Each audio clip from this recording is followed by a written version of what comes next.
My name is Joe Sullivan. I am 68 years old. Most people think a man my age sits quietly on a porch and talks about the good old days.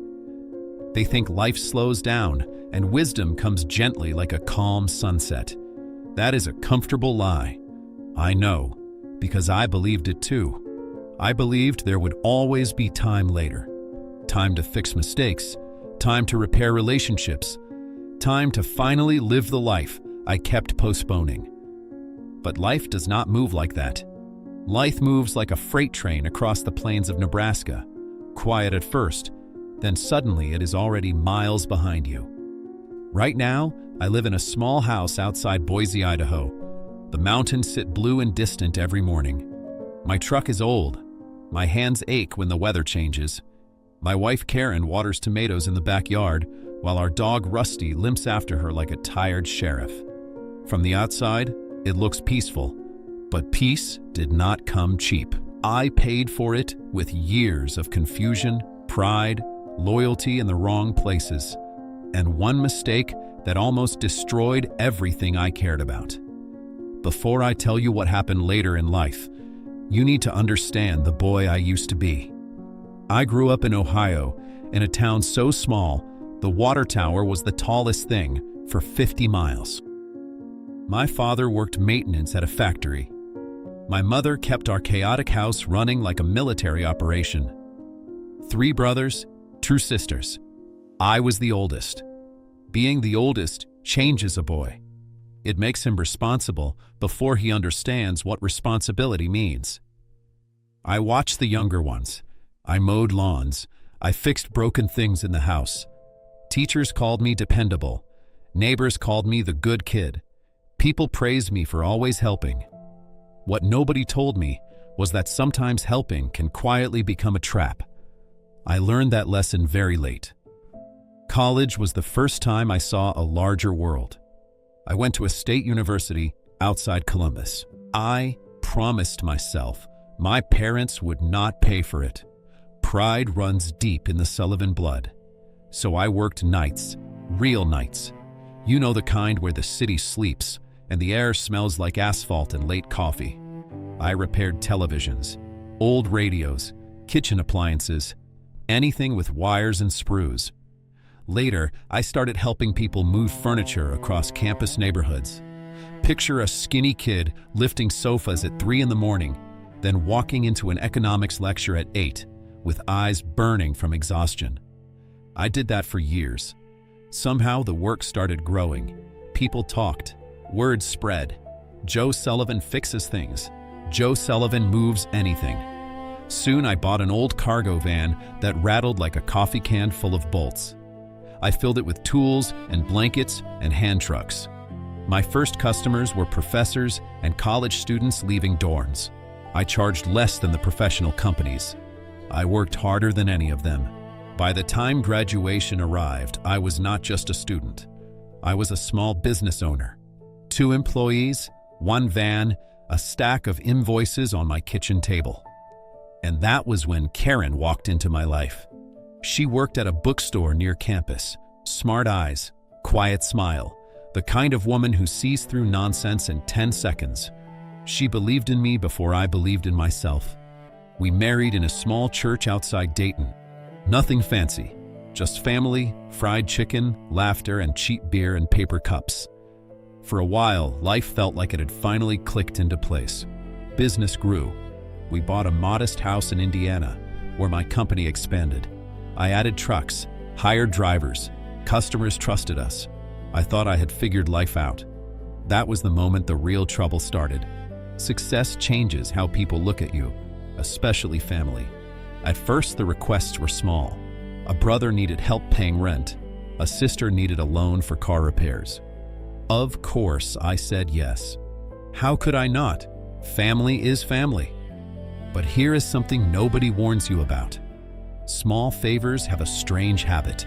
They grow. Soon, my brothers asked for jobs. I hired them. I believed loyalty mattered more than experience. That was mistake number 1. They arrived late, cut corners, treated customers like inconveniences. But I kept them anyway. blood is thicker than frustration. Other relatives noticed. They did not ask for jobs. They asked for money, medical bills, credit cards, short-term help that somehow never ended. Karen watched quietly at first.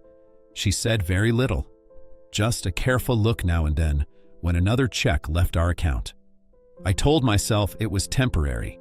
I told myself once the business became bigger, everything would settle down. That lie lived in my head for almost 20 years. I worked harder, longer hours, more trucks, more employees. Money flowed in, then it flowed out. Sometimes I looked at our bank statements late at night and wondered how a growing company could leave its owner nearly broke. But I pushed the thought away. I told myself I still had time to fix things. People worship success in this country. Bigger company, bigger house, bigger reputation. I chased it like a man chasing a horizon across Kansas highways. My company expanded across several states in the Midwest. We moved entire offices, warehouses, heavy equipment. I spent more nights in cheap roadside motels than in my own home. Customers respected me. My family expected me. Karen missed me. That last part took me far too long to notice. One winter, everything slowed. The economy dipped. Corporate clients delayed contracts. Suddenly, the business struggled. Cash flow tightened like a belt pulled one notch too far. That was when something strange happened. Instead of understanding the situation, my family grew angry. They complained that I was not helping enough anymore. Some even said I must be managing money badly. Imagine that moment. You spend decades lifting people up, and the moment you slow down, they act like you failed them. Karen said something to me one evening in our kitchen while snow fell outside the window. She told me they were using me. I refused to hear it. I said family must stand together. Those words sounded noble. They were actually the beginning of the worst decision of my life. The arguments with Karen grew heavier. Not loud, not dramatic, worse, cold silence. One night she looked at me across the table and said something that froze the room. She said it was either her or the endless demands of my relatives. I believed she would never leave, so I chose my family. I told myself it was temporary. A few weeks later, she packed a suitcase. The house felt empty in a way I cannot fully explain. The walls seemed wider, the silence louder. For the first time in my life, I felt completely lost. I kept sending money to relatives who now barely thanked me. But at night, the loneliness sat beside me like a quiet judge. I had sacrificed the person who loved me most. And for what? Approval that vanished the moment I stopped providing.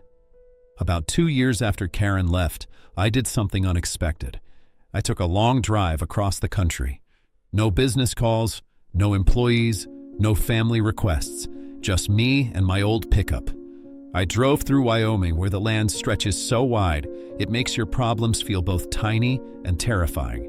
I slept in roadside motels, ate greasy diner breakfasts with truck drivers named Hank and Miguel. In Utah, I watched the sunrise paint red cliffs like burning coals. In northern Arizona, I stood near the edge of the Grand Canyon while wind rushed upward from the vast emptiness below. Standing there, I realized something painful. My entire life had been built around other people's expectations. Parents, siblings, customers, society. For 60 years, I had been living on autopilot. That canyon did something to my thinking. It showed me how deep life can be, and how easy it is to spend decades walking along the edge without ever looking down. I drove back home a different man. I made changes, hard ones. I stopped sending money to relatives. Not gradually, completely.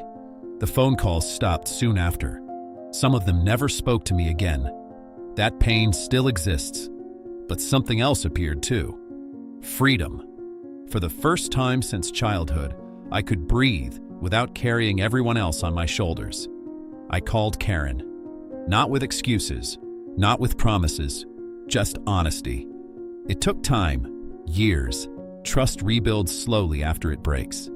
but eventually she agreed to try again. Today we sit together on quiet evenings, watching the mountains change color with the sunset. We are older, slower, wiser. The strange thing is that happiness finally arrived when success stopped being the goal. If you are younger than me and listening right now, I want you to hear this clearly. A good heart is powerful, but without boundaries, it becomes a tool people use until nothing remains. Helping family matters, but destroying your own life for others is not kindness. It is surrender. Time is the most dangerous illusion we carry.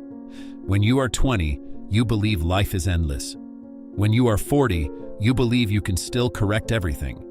When you are 60, you suddenly understand the clock has been running the entire time. I look back now and see two versions of Joe Sullivan, the man who kept saying yes and the man who finally learned to ask one simple question: what about my life? Did I win? That is complicated. I rebuilt my marriage. I saved my sanity. I found peace in simple mornings and quiet roads. But some relationships never returned. Some years are gone forever. That is the bittersweet truth. So here is my question for you. Are you living your life, or are you slowly donating it to everyone around you while telling yourself you still have time? Because one day you will wake up at 68 like me, and the most important conversation you will have is the one inside your own mind. Decide today whose life you are building, yours or everyone else's.